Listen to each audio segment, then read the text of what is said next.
So in my Emmy-nominated Gen 1 Mubers video, I said that submission was, quote, the worst good move in Pokemon history. But I started wondering, like, is that true? Submission is a move that's kind of famous for how terrible it is, and in such a robust way, too, that you don't usually see. Oh, you hate Focus Blast so much? Oh, you don't want to click Focus Blast. Okay, sure. Well, what if it did about half as much damage and hurt you when you used it? Gen 1 Submission has to be one of the worst moves ever that is still technically the best option you have to fulfill its function. But what about moves that are just total dog shit? What about moves that you already don't want to use when you're on Route 2 fighting Bugkeeper Bimmy, but that will be useful against the most important opponent of all? Your sweaty friend who also knows about the unofficial singles competitive PvP metagame for Pokemon.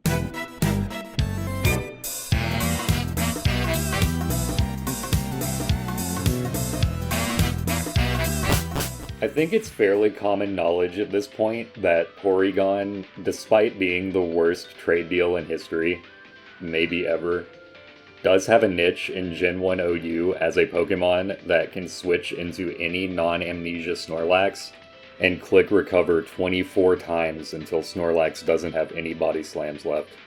This is due to a confluence of Gen 1 bullshit, but mostly just because normal types can't be paralyzed by body slam in Gen 1.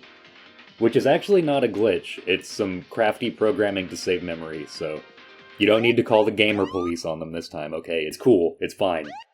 Hey, wouldn't you know it, the most threatening mid-game wall breaker in Ubers is also a Pokemon that likes to click Body Slam a lot. But how can Porygon adapt to this new threat? Well, obviously it's by using Tackle, a move that a more smooth-brained individual might think is outclassed the second Gary sends out his level 5 Charmander, but one which a seasoned gamer might notice has a very useful trait. It has more PP than a public pool. After Reflect, a capped attack stat Mew Earthquake does about 53% maximum to Porygon, and about 62% with a crit. And after the requisite Thunder Wave and Recover, Tackle gives Porygon a button it can click 56 times, which is kind of astounding. Nothing else about the move matters, although I suppose it does sort of force Mew to soft-boiled at semi-regular intervals. What are you friggin' doing that for? You're just gonna die. Theoretically, in Uber's tradebacks, Porygon gets access to Barrier, which it can use more than once compared to Reflect, but more importantly, brings its PP total up to 168, good lord. As always, they can decide to just explode on you, but if you get their Mew to explode on your fucking Porygon, then all that means is that those 9,999 coins didn't also cost you up to 152 turns, and about an hour of your life.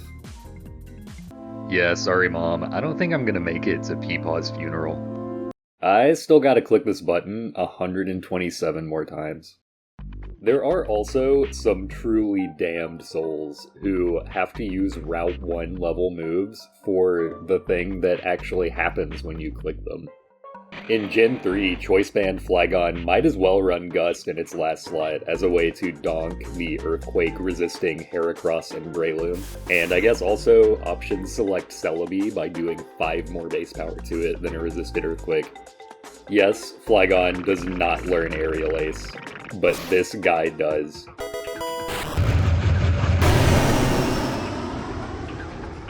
Similarly, Mamoswine in Gen 4 can run Peck to deal with Heracross. Especially before the Platinum move tutors, when if you had Stealth Rock on something else already, Mamoswine literally did not learn 4 moves that you would rather use. This was before Icicle Crash BT dubs, so Mamoswine's best no-drawback neutral hit on Heracross was Return. And Peck, 35 times 4, that's 140 base power. That's almost a neutral Earthquake. That's a good move. So in the time between this Ding Dong getting Skill Link in Gen 5 and then getting Tail Slap in Gen 7, and hence getting fucking banned from Gen 7 Little Cup. Yo, did somebody say Gen 7 LC Uber's metagame analysis? Apom used Fury Swipes as its main stab attack, due to the damage formula scaling in such a way at level 5 that it ends up doing way more damage than return. And this is something that will really impress upon you the fact that they really gave Fury Swipes 80 accuracy. Damn sure did. That is better than Gen 1 Flash though. A move that has all the downsides of a crappy HM, but you don't even need it to beat the game. Flash is usually trash because 30% of the time it just does nothing, and then 67% of the remaining 70% it still does nothing, and you can always just switch out anyway. However, Flash suddenly gains a lot of utility in Gen 1 Ubers, a tier where it's not unreasonable for you and your opponent to just leave the same Pokemon in against each other for like 70 turns. Particularly, Flash can be useful in the Mewtwo Ditto as a way to gain an advantage long term, and also potentially burn a lot more of their PP through switch stalling than you would by just clicking Barrier or Submission.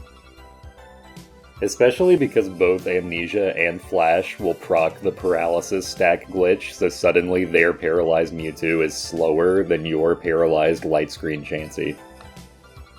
It's just too bad there's not a permanent Uber's ladder, so you can't show off this really cool strategy. You play to win the game! Crappy one-stage debuff moves are probably at their best in Generation 1, partially because what the hell else are you gonna do with some of these move pools? Rhydon can look at Snorlax and Chansey real good as a way to force progress against Reflect sets. Both of those Pokemon are about as likely to have Ice Beam as they are to not, though, so maybe don't. The real spicy stuff comes from exploiting the Paralysis stack glitch anyway. Power gamers know that you use Flareon Tail Whip on paralyzed Starmie, making it slower than you even after it Thunder Waves you, and setting it up to be epically KO'd by Body Slam into Hyper Beam.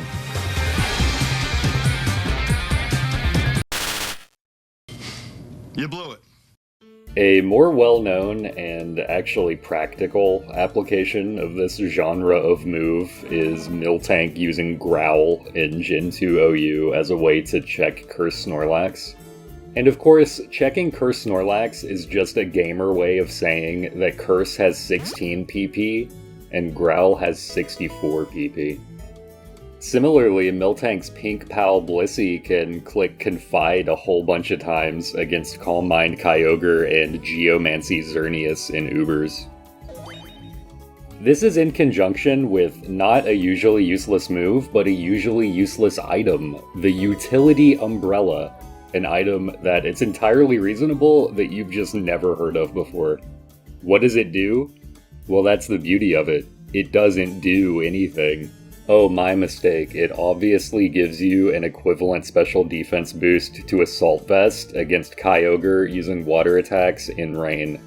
How could I forget? Giving your opponent a one-stage debuff is great and all, but did you know that you can achieve even more gamer feels by giving yourself a one-stage buff? Snorlax can become hard in Gen 1 OU as a marginal side grade to Reflect, which can eventually boost your defense more than Reflect would, and has more PP, and can stack Paralysis, but comes with the pretty massive downside of giving your opponent twice as many turns to rip out your soul. I'm just like the tiredest I've ever been in my life. Golem can also use Harden, I guess. Basically just to stack Paralysis drops, but Golem is immune to Thunder Wave anyway. And also, like, the serotonin button is right there. Just click that. In Gen 3, Harden also allows Armaldo to chase some of Miltank's clout, letting it defeat Curse Snorlax there with the help of Knockoff and Armaldo's ability Battle Armor, making it immune to critical hits. Snorlax will never pierce the shell of this mighty warrior. I really wish I could have found more instances of Harden being useful, because I really do think that Harden is the funniest fucking thing in the world. Howl is not the worst move in this video, but it is the worst move that an Uber legendary has ever had to use in order to fulfill a function. Zamazenta loves to use the move that Poochyena learns at level 5 so that it can do slightly more damage over the course of 4 turns than if it had just clicked Behemoth Bash 4 times. And he's happy for his brother that he gets an equivalent boost just by bringing his little sword. Speaking of swords, apparently Garchomp uses Swords Dance sometimes? Why would you ever click this? It doesn't even do damage.